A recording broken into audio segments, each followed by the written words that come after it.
हमारे विद्वान पूर्वज हमसे एक बात कह कर गए हैं, जंग जीतने के लिए सबसे पहले दुश्मन की ताकत और खामियों को समझना जरूरी है।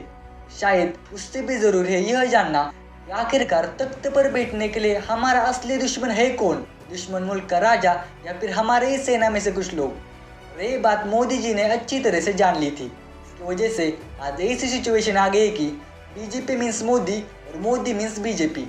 मैं हूँ अभी और आज हम बात करने वाले हैं कुछ रीजंस के बारे में जिनकी वजह से मोदी जी की सल्तनत गिर सकती है, और फिर एक ऐसे इंसान के बारे में राजा या फिर पीएम बनने का दावेदार है।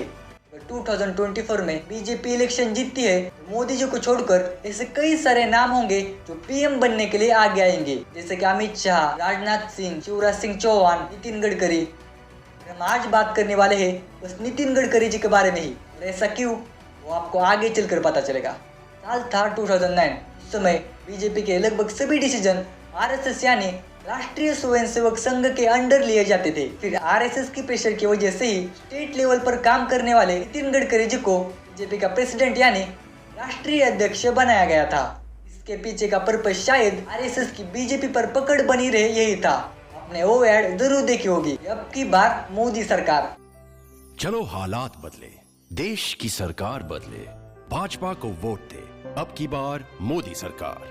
नितिन गडकरी जी ने इसको भी विरोध किया था ऐड में, अब की बार भाजपा सरकार होना चाहिए।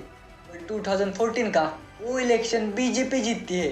आखिरकार मोदी जी मेजोरिटी प्रूव करके अपनी मोदी सरकार बना ही लेते हैं। पीएम की पावर मिलते ही मोदी जी सबसे पहले वरिष्ठ नेता जैसे लालकृष्ण आडवाणी, मुरली मनोहर जोशी, जसवंत सिंह को पॉलिटिक्स से ही रिटायर करवा देते हैं, और कुछ ही दिनों में सेंटर में अपनी इमेज बनाए हुए रविशंकर प्रसाद, प्रकाश जावड़ेकर, डॉक्टर अब्बास नकवी, राजीव प्रताप रूडी को सेंट्रल बॉडी से बाहर करवा दिया जाता है। और उनके साथ साथ स्टेट लेवल पर सत्ता होने वाले कुछ नेता राजनाथ सिंह और नितिन गडकरी जी की भी पावर लिमिटेड कर दी जाती है। और उसी समय निर्मला सीतारामन, एस जयशंकर, धर्मेंद्र प्रताप जैसे जनता की तरफ से चुने ना जाने वाले रिसेंटली पॉलिटिक्स में आए हुए नेताओं को सेंट्रल कैबिनेट में बड़ी बड़ी पदों पर बिठाया जाता है। इसी वजह से सालों से बीजेपी के लिए काम करने वाले नेताओं में नाराजगी फैल गई, और वो अपनी नाराजगी ट्वीट्स और इंटरव्यूज के थ्रू दिखा दिया करते हैं। और इतना ही नहीं, बीजेपी के फाउंडर और नरेंद्र मोदी जी के गुरु आडवाणी जी भी कई बार मोदी जी के डिसीजंस का विरोध करते रहते हैं।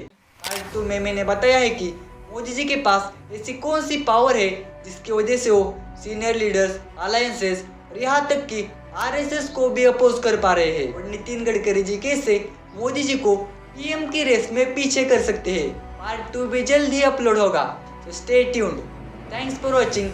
Do subscribe my channel and stay curious, क्योंकि जानना जरूरी है।